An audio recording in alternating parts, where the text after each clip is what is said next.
Zach is back. It's the Zach Gelb Show on Fox Sports 920 The Jersey.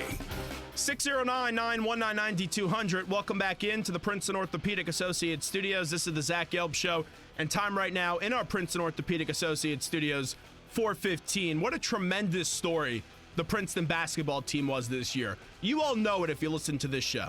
They started out the year 4-6. They were picked to win the Ivy, but when it was 4-6, people are saying, I don't know what's going on. They had two big injuries to Hans and Caruso, and then they won 19 straight games, and they gave Notre Dame such a fight in the NCAA tournament and had a chance to win it in Buffalo. We were covering Princeton all year, and they are a fun group to watch. And now joining us is Brett MacConnell, the assistant coach of the Princeton Tigers, who's kind enough to join us right now in studio. Coach, appreciate a few minutes. Congratulations on a tremendous season, and how are you? Thanks a lot. I'm great. Thanks for having me. Thanks for your coverage all year. We really appreciate it. Yeah, you guys were fun to watch, and your teams, they play, and Mitch Henderson's teams, they really play with a tough style, and you guys gave just such a tremendous effort to Notre Dame. I know there's no moral victories in this sport, and you want to win, but looking back at it, having a few days to digest what happened, when you look back at this season, definitely a positive one. How do you describe this group, let's say if you had to do it, right now when you're thinking about what this group was able to accomplish this year? Yeah, I mean, no question. You mentioned it. You told the story. I mean, what we overcame with the injuries early in the season to get to this point and to make the NCAA tournament was a tremendous accomplishment, and we're really proud of the guys for what they did. And, like you mentioned, you don't want to talk necessarily about moral victories, but we're really proud. The guys are really proud, and we know kind of the impression we've made on the country, and all the coaches and players have been getting a lot of texts and phone calls and people like yourself that were impressed by what we were able to do versus Notre Dame. So we're really proud of all their efforts this season. You ran into a group that was very experienced in Notre Dame, and they ended up losing to West Virginia with that just sensational press that West Virginia displayed in Buffalo. But Mike Bray knows how to get far in this NCAA tournament, went to the last two Elite Eights. The experience factor, do you believe that was the ultimate deciding factor in this game? It's funny. I think they had clearly the edge in the first half, and we played a better second half. And I think some of the jitters, some of the inexperience of our guys just not having been in that moment before probably had an impact on the game, and yeah, might have been the difference. How did you get your guys to play loose in that second half? We've played now. That was our third straight elimination game. The Ivy League tournament was probably pretty good prep for us. Our backs were against the wall against Penn. We were down 10 in the second half. At the Palestra in the semifinals against Penn. Didn't start out great versus Yale in the Ivy League title game. So I think those two games kind of were something we could lean on in the locker room down 6 at halftime against Notre Dame. Hey, we've been here before. We didn't play a great first half, and yet we're still only down 6, having not shot it well, having not defended well. So we felt like if we put together a complete half in the second half, we'd be right there to win the game, and we were. When you guys were 4-6, and the expectations going into the year, whenever you're picked to win your conference, you better go out and win it, or else nationally and locally people will say it's a disappointment. When you go down 4-6 to start the year, you lose 2 players. As the coaching staff really got to see what you need to do to win, and I know that Bucknell game was a turning point, Monmouth was a turning point, even though you lost that game. What did you guys do in practice to end up getting a team that won 19 straight games? Well, it's coach speak, first of all, but we really didn't change much. I mean, we went about our business the same way. We preached to the guys, stick to your principles, stick to your, kind of the core of what made us, what made Princeton basketball. But I will say, I know having gone through an Ivy League season a few times myself, I mentioned to the guys that the beauty of playing in the conference that we play in is that it's kind of wiped clean. The slate is kind of wiped clean when you get to conference play. And I've been around teams that were 12-2 in the non-conference and struggled in the conference. And then I'd been a part of teams that were very average in the non-conference and then had great conference runs. So you get to wipe the slate clean a little bit heading into Ivy League play, and the Bucknell win and Cal Poly win and Hampton win gave us a little momentum coming into Ivy League play, and then you're 0-0 once you get started there. When was the defining point in the season that you said, okay, we have a team that is going to be resilient and is going to be able to fight this one back? That's a good question. I mean, we had so many close victories in Ivy League play. We won on a buzzer beater at Harvard early in the conference season on a putback to win by 1 in a very tough environment against a very good team. We won at Yale by like 15 or so in a game that might have been our most complete game of the season. And then at home in our second match versus Harvard, we won again on a buzzer beater. Amir Bell has a layup with 2 or 3 seconds left. So we won in a lot of different ways, and it's hard to pinpoint one game as the turning point, but collectively each time we would overcome a second half deficit, we just felt like, this might be a team of destiny a little bit. All the coaches I speak to in the Ivy, they all said they loved the Ivy League tournament, thought it was an instant hit, and you guys even said you like it. You were the number 1 seed. If you would have lost, you guys would have definitely had an argument, but I know even Coach Henderson said after the Penn game that he really did enjoy this experience of the Ivy League tournament, and he would have been saying that even if you guys did lose to Penn. But then I talked to some coaches outside. Bill Carmody used to be the coach of Princeton. Sidney Johnson used to be a coach of Princeton, and they don't like the concept of the Ivy League tournament. I'm assuming that you're going to echo coach's sentiments and say you like the tournament. Why do you think it was such a big-time success this year? Well, first of all, I think when you evaluate the tournament and if it's a success and if it's something that we're kind of pro-tournament, the first place you look is the guys on the team. And they all loved the experience. They were all looking forward to the experience. I think the Yale, Penn, and Harvard players would all say the same thing. So it starts there with the student athletes, and they loved it, and we're certainly looking forward to it. So that's the biggest reason why I'm in favor of it. But I also think the attention, the publicity. Very big. Yeah, huge. And having 2 games on ESPN and the type of coverage that, the Ivy League got that weekend has to go a long way. Yeah, because I remember I had some friends, they were texting me when you guys were playing Penn, and they go, move your big fat head out of the way, you're blocking the TV. Yeah. But they were watching it, and those are people that necessarily wouldn't be watching Princeton or wouldn't be watching Yale or wouldn't be watching Penn.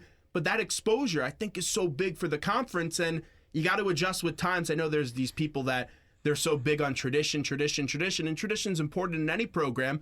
But if you have an opportunity like this and the league can continue to be very competitive, an Ivy League tournament, 4 teams, let's go at the Palestra. It doesn't get much better than that. Yeah, no doubt. And I think, this is the first run at it and the first go at it, but there's going to be a balance in the future of figuring out a way to have a conference tournament and still probably reward the higher seeds and potentially home games or neutral site games. I think there's a lot to still be figured out, but this was a great first run at it and something we're definitely looking forward to in the future. You played Penn, obviously, twice earlier this year, but when you went to the Palestra, that's an environment when there's a championship feel. Whenever you go to the Palestra, it's special. I did games for Temple when I went there. You walk in, and you could just walk around the place. It's a museum. And I remember Greg Popovich a few weeks ago, they practice at the Palestra. So that just shows how prestigious of a building it is.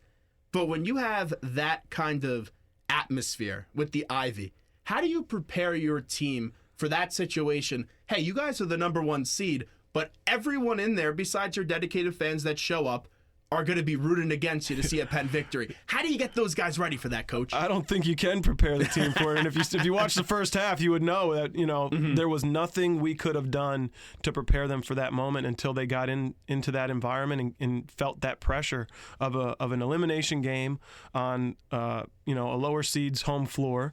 There was really nothing we could do to prepare for that, and that's all the more credit to our guys for battling through that situation because they were kind of learning on the fly. And, faced with a really, really tough situation, down 10 in the second half. We hadn't led it at all in regulation, didn't take our first lead of the game till overtime. It's really a credit to the guys for their toughness and resiliency. Coach Brett MacConnell with us right now on the Zach Gelb Show, Fox Sports 920, the Jersey. Get into Devin Kennedy's shot. When I first saw it, I go, interesting, they take a 3-pointer. But when I went back and I really thought about it, that's a good shot. Because the reason I thought it was a good shot was Amir tried to drive. You get 2 guys on him. He has a wide open 3. You give me a Devin Kennedy wide open 3. I'll sign up for that any day of the week. Yeah, I think we all would have. And no one in our program felt poorly about that shot. We all loved that shot. I've watched that play about 100 times, as you can imagine, the last few days. And you said it. I mean, Amir did the right thing, attacked the basket, drew 2 defenders, kicked out to our best three-point shooter who had his feet set, ball thrown right to his shooting pocket, right where it needed to be. He had a chance to, go with the full release of his shot. He didn't have to quick release it or kind of chuck it up there. Like, really good catch and shoot from our best shooter, and no regrets with that shot. Now, the rest of the three-point shooting in the game wasn't that great. You guys were 8 of 31, and if you had hit a few more three-pointers, you're probably maybe still in this tournament if you're able to get by in the second-round game. What went wrong from three? We know Notre Dame's a good defensive team, but other than that, what went wrong from three? I think it's a balance of two things. One, sometimes you have great looks that just don't fall, and we had plenty of in and outs and really good shots of the 31.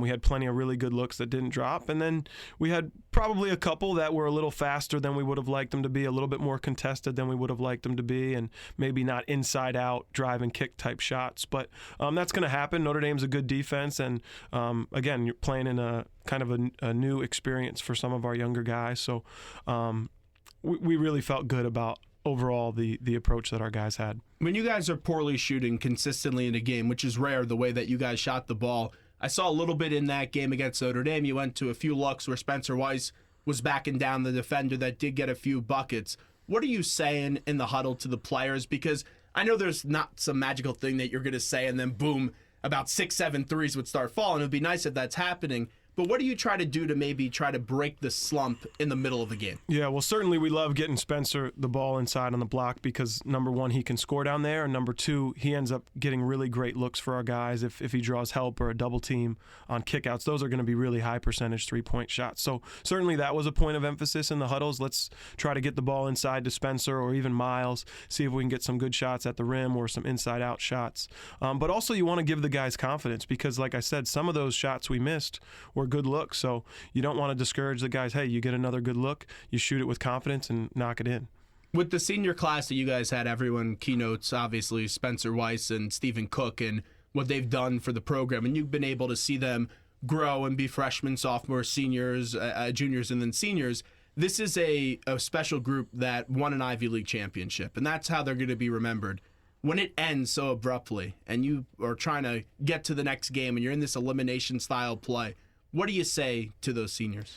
Yeah, it's tough. I mean, it really, I was just talking to Steve Cook today, and I was talking to him about how abruptly that stuff ends. And I couldn't even watch the tournament games on Friday. Finally, Saturday and Sunday, I could enjoy the games again a little bit. But saw some good games there. Yeah, no doubt, no doubt. And I know the seniors certainly felt that way.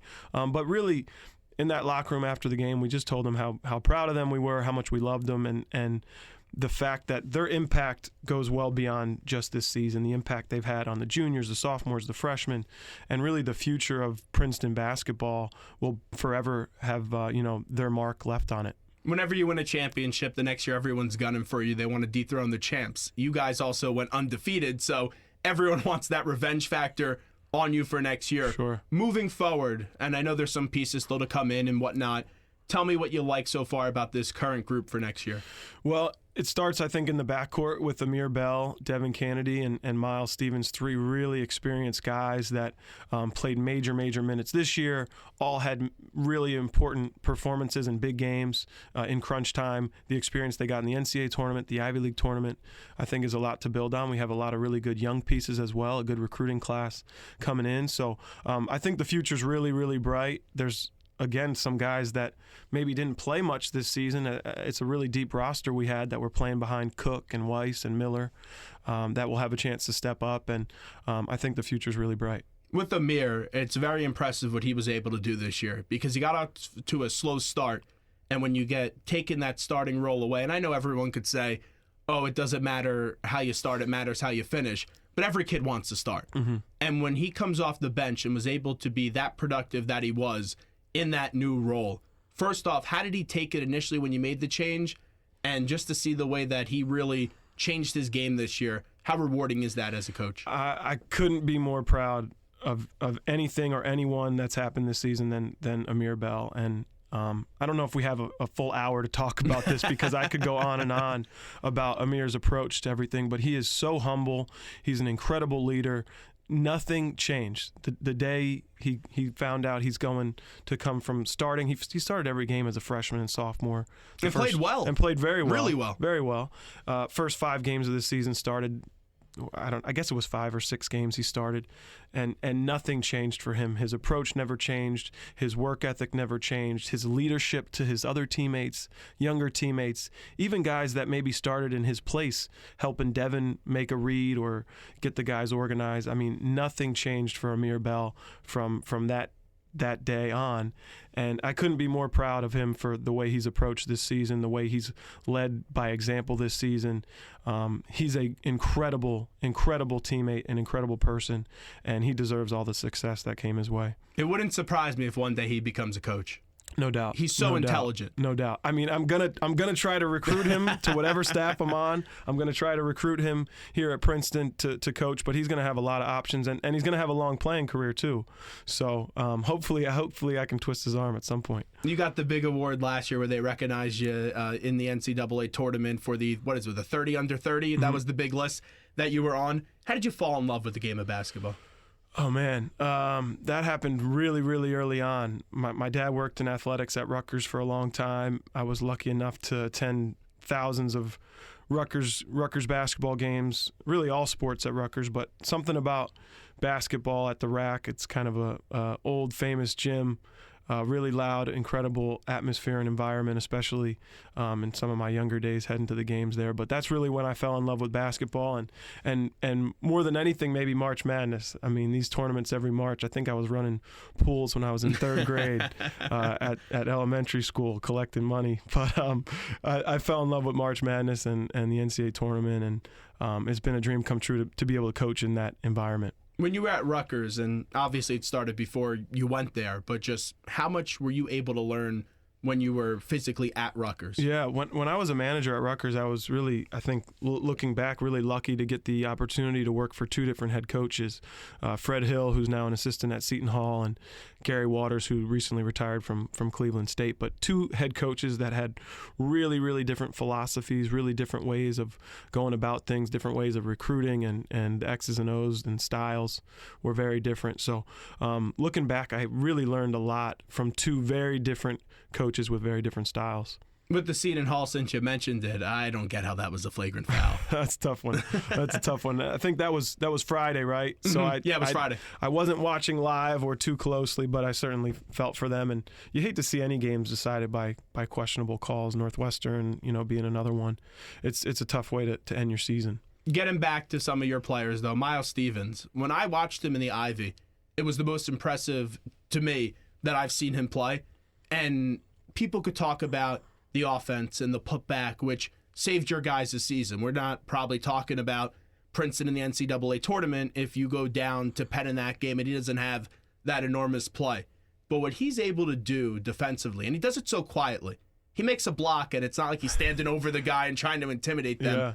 But the way, and I thought Coach Jones of Yale hit it perfectly, he's a silent assassin. And his defense really does change the complexion of a game. No question. I think that's a really great description. I was just talking to somebody earlier today about one of the things we love about Miles, and sometimes we'd like him to be a little bit more vocal, but one of the things we love about Miles is that he goes about his business and he doesn't need to say anything about it. He doesn't need to talk about it. He just goes to work. He's got that really blue-collar approach to the game, and the impact he's had on our team defensively is a major reason why we were the number 1 defense in the league, and his ability to guard really 1 through 5 in the Ivy League at times has been a really huge boost to our defense and given us a lot of flexibility to play different lineups offensively too.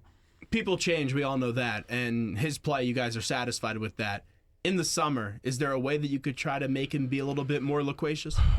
It's possible. It's possible. I'm really proud of the jump he made from his freshman year to his sophomore year.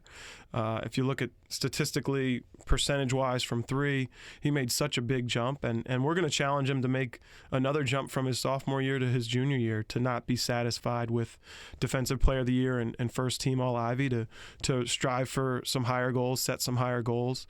I think the sky is the limit for him, and I'm expecting a big offseason.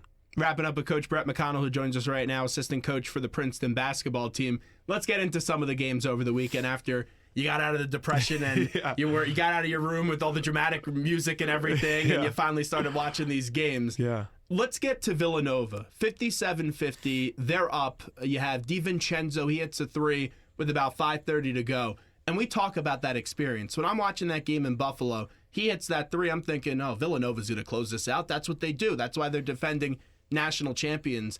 And then you saw that Wisconsin team put on a defensive clinic in that final 5:30 and hold them to one field goal. What did you notice in that final 5-6 minutes of the game? Well, I think even before the final 5-6 minutes, if you follow Wisconsin closely and you follow college basketball closely, you probably thought they're much better than an 8 seed. Yes. And I think that's a really tough matchup for Villanova, a really strong physical interior presence with Nigel Hayes and Ethan Happ, two really tough guys down low.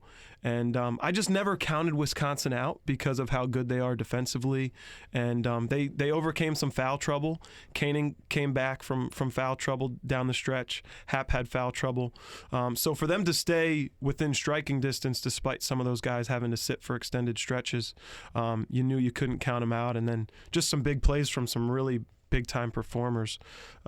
Hayes has been there before in some really big games. Koenig's been there before in some really big games. And those guys made huge plays. And we also talk about the respect level. And Wisconsin, they're respected. But you look at a school like a Wichita State. They've been to 6 straight NCAA tournaments. How they were at 10. I just don't get it, Coach. Yeah. I mean, Ken Pomeroy, I don't know if you follow the Ken Pom statistical analysis. He's kind of like the Bible for a lot of us in college basketball that follow the analytics. And I can't pretend like I'm the stat geek and everything. Yeah. No, I can't. Well, Go ahead, continue. Anyways, I'm interested. He's got Wichita State as a top 10 team in the country, let alone a 10 seed. So Wisconsin, another one of the guys one of the teams that he thought, were underseeded. So it really hurts as a mid-major coach and a fan of mid-major basketball to see a team like Wichita State underseeded and maybe underappreciated. I'm sure Calipari and the Kentucky team would think that that was better than a 10 seed, and Archie Miller and Dayton probably has some beef for having to play a 10 seed like that in the first round. So I hope that the selection committee and the NCAA will take a deeper look into maybe some different metrics to evaluate these teams. And a big part of it is always the draw, like we're talking about. And you saw what South Carolina, they're playing in Greensville. That's a home game for them. Yeah. Wisconsin, we mentioned that. But that South Carolina team, everyone was talking about the East. We're going to see Duke. We're going to see Villanova and MSG. And we're seeing neither of those teams, Coach. It's unbelievable. It is. It's March Madness. I mean, I think we all expected more upsets on day 1 and 2 of the tournament, and we didn't see a ton of those. But it was bound to happen in day 3 and day 4, and it's one of the things that makes the tournament so great that the games are decided on the court and not with the seeds that are associated with these teams. Unless if they win the whole thing, West Virginia, someone's going to find a way to beat that press. And I don't know who it's going to be, and maybe it's not anyone they do in the national championship. But what I was able to see, the way that they not only press you with that aggressive, suffocating style of defense, but then they also hit so many threes. If you're coaching and if you're getting ready for one of these teams to play West Virginia, how do you try to stop that press that makes them so good? Yeah, I mean, this is where we would rely on our scout team. Our scout team at Princeton was incredible this year, but your scout team has to give you a really good look in practice in the days leading up to the game. But that's something also too that Notre Dame didn't quite have the opportunity to do, and I think it's important to note if you're facing West Virginia in the second game of a weekend and you have only 1 day to prepare, that's a really tough scheme to prepare for in a day where you're probably resting your guys after a tough, hard-fought game the night before. You're not playing live much in practice, so I think you got a better shot of beating them on that opening day than you do on 1 day's rest in the second game of a weekend. Now, moving on to some of these other games, you see UCLA and Kentucky.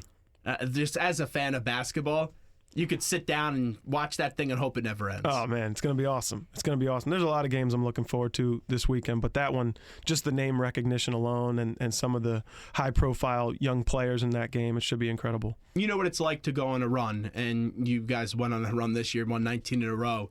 What Michigan's able to do right now, just describe that feeling. Because when you win 19 in a row, and I know Michigan has a few more to go to try to get to 19 in a row. Yeah. But the run they've been able to go on starting that Big Ten tournament, what's the vibe like with you guys? Because you guys feel like all you're going to do is win, right? Yeah, and they've got a little bit of magic, and there's a little bit, the adversity they faced with the plane crash. I think it brought those guys together. They played that first game in their practice uniforms against Illinois in the first game of the Big Ten tournament and won really, really easily and played really well. There's something about that momentum and the magic that starts to brew, and they've got a lot of different factors in there. But I've been really enjoying watching them compete and play, and they seem like the chemistry and the togetherness there is really strong, and that goes a long way. It really does. Who do you like to win the whole thing? Oh, man. I don't really have a team that I'm counting on. I am rooting for Michigan after all they've been through.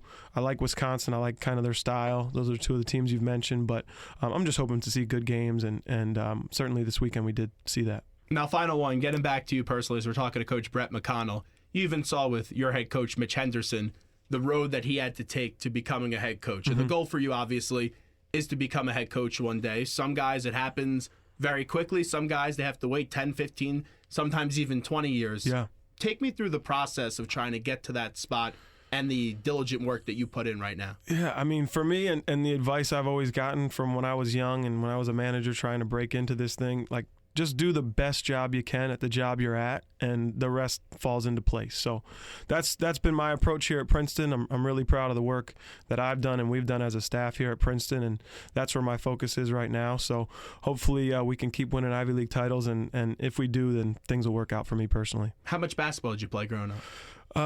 Enough to tell you that I played a lot, but I wasn't very good. When did you know you weren't that good?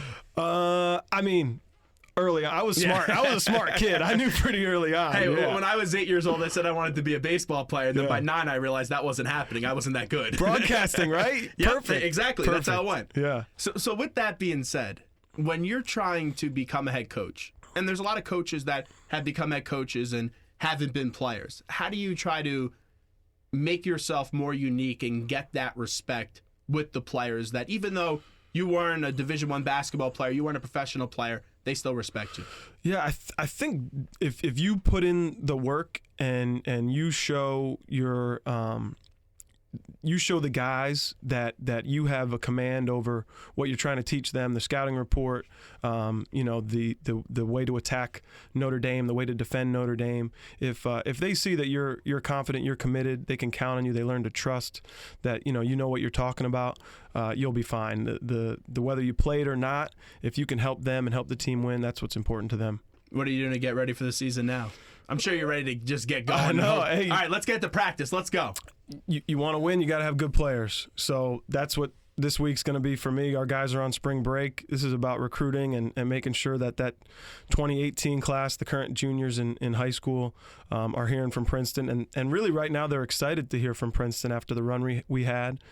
So that's where my focus is this week. And then when the guys get back, we'll start spring workouts, and they'll be ready to go. We'll all be ready to go. Well, Coach, best of luck. Once again, congratulations on a tremendous season, and we hope to see you guys back in the NCAA tournament and winning the Ivy again next year. Thanks a lot, Zach. Appreciate it. There's Coach Brett McConnell joining us on the Zach Gelb Show, Fox Sports 920 The Jersey. We're going to take a quick break right now. Time in our Princeton Orthopedic Associates studios, 4:43. When we get back, we'll recap the rest of the games of the NCAA tournament as we're down to the Sweet 16. More of the Zach Gelb Show when we come back. Number, as always, 609-919-9200.